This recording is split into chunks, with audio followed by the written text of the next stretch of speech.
Hey there friends, it's Hammerhead Fist Punch here. Now, normally on this channel I like to document the real adventures that I have in my 80 series Land Cruiser, but recently I haven't been able to get out as much as I'd like. And I've also discovered Beam.ng and my old driver's steering wheel from Gran Turismo 4, I think. First thing I wanted to do is create as accurate a representation of my 80 series as I could in game. So with the help of some mods, I was able to really dial it in. Somebody had made a Toyota transmissions mod, a Toyota engines mod, a full-time four-wheel drive mod, and of course the 80 series Land Cruiser skin.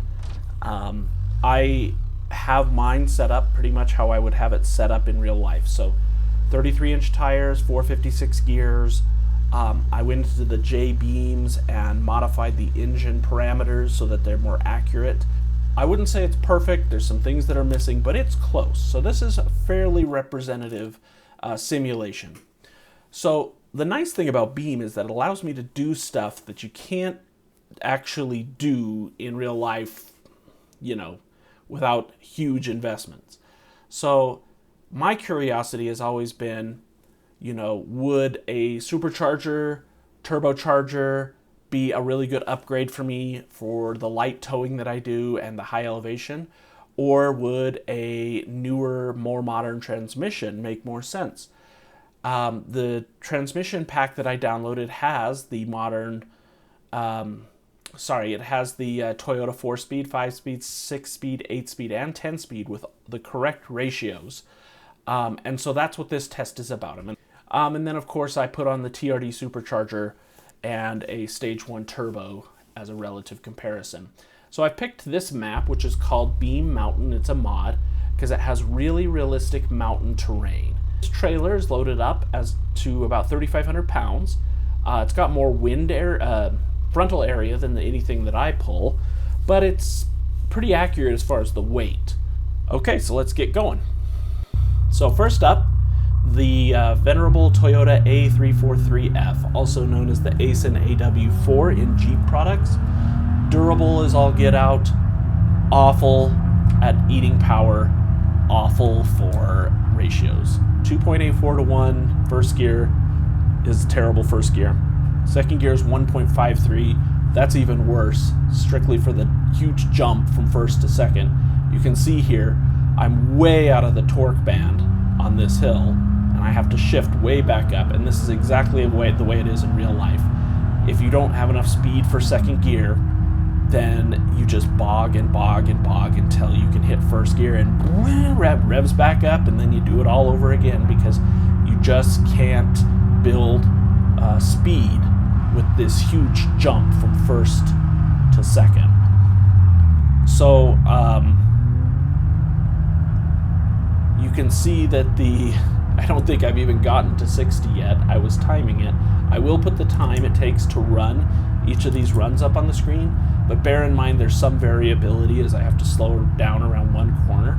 This is more just representative for how it might feel in the truck. You can see it's doing it again. I'm slowing down. I've dropped off the torque peak, and I'm now in the dip, and then revs up to first gear, and the first gear shift in real life is awful. It's very aggressive. So, pretty poor run. So, now we're going to switch over to the A750F, which is what I have in the GX470 with the 2UZ, and I love this transmission.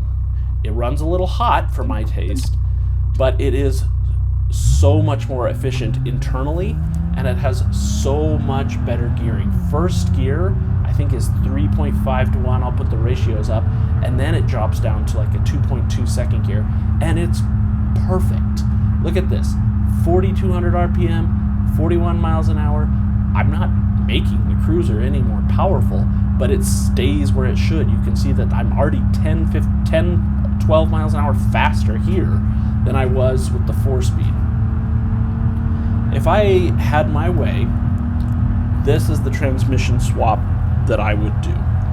I don't need the complexity of anything more modern than the A750, and frankly, the cruiser really just needs a more efficient transmission and a better first-second gear.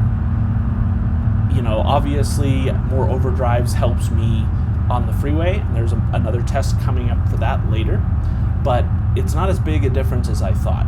The biggest performance improvement I saw between all of these transmissions happened between the A343 and the A750. Excellent transmission. Okay, now we go to the, what do they call it? The AA80F, yeah. Okay, we'll check the ratios. Now, this one's interesting to me because this is the Toyota transmission, but a very popular transmission swap right now is the ZF8HP, specifically the 53 and the 75 from Beam.ng products. You can buy flex plate adapters, bell housing adapters, and transfer case adapters for the HF2AV in the Cruiser. In fact, there's a company that sells a kit with the transmission and a controller. I think they're in the Netherlands, of all places. But it's currently just for the 1HD FT, but there is a company that will sell you a flywheel adapter and bell housing adapter for the 1FC FE, and then the rest of the kit's the same. It's a relatively cheap transmission, it's an extremely good transmission, and it's very efficient. You can see the ratios here are helpful. It's not quite as good right down low. The ratios are a little funny where it doesn't quite hit the power band the way I was hoping. I think the 5-speed actually does better down at low RPMs. But you can tell that this would be a great transmission, huge ratio spread, great overdrives, and a 60-to-1 crawl, which would be incredible. All right, the AWR1065, I think is what I saw. This thing's a beast. Like, if I could get this, I'd be in heaven. I've driven this in the GX and the LX, the 550 and the 550 Overtrail, the 550 Limited, and then the 700H Overtrail, and the Sport actually, and they are so good. I love them. They just snap shifts off, they always know what gear to be in, and as you can see, the ratio spread is so tight. You're just always where you want to be in that real narrow power window from about 3600 to 4800 is where it really dies off with these old non-VVTi engines. Just kills it. I would love this transmission, but it would literally bankrupt me to put this in a Cruiser. So if you do it, I want to see it, I want to hear about it, but I don't think it's a realistic possibility. The ZF transmission, I would budget about $6,000 for that, and I think it's totally doable, totally realistic. So that's the transmission comparison. Let's see if I kept the A343F, but I increased power.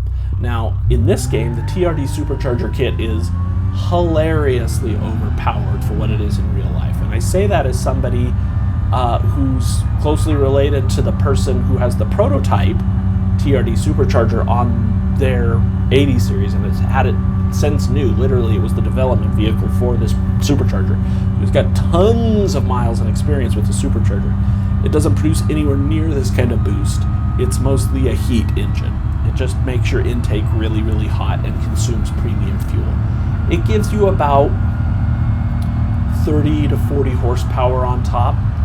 This is looking more like 50 to 60. So this is a little unrealistic. Frankly, I don't want a supercharger kit. My engine can't handle that pressure. It's 377,000 miles. I don't want a supercharger. It's just heat. But as you can see, even with the A343F, if you had an extra 50 horsepower, perfectly suitable transmission, and the transmission can handle it just fine. Okay, lastly, I wanted to do a Stage 1 turbo. Again, not in the cards, but it is an option that people choose over the supercharger. There was a kit by Joey that was a really nice kit. He ran into some troubles, and it's no longer available as far as I understand. Maybe somebody else has taken that business and run with it. This is probably pretty realistic for what you get out of that kit, maybe 20% more than real, So this is pretty close, and you can see, yeah, it rips, and the transmission will handle this kind of power. Now it's funny, in game I actually had to modify the engine to be able to handle the stock TRD supercharger, because it would blow up, it would over torque the engine, which, if you know the 1FZ, is hilarious.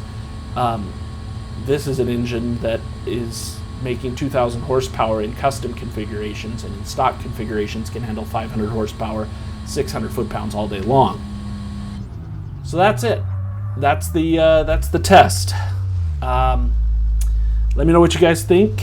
Let me know if you want to see any more of this content. I was thinking of doing just some kind of relaxing, cruising around. Hammerhead goes camping.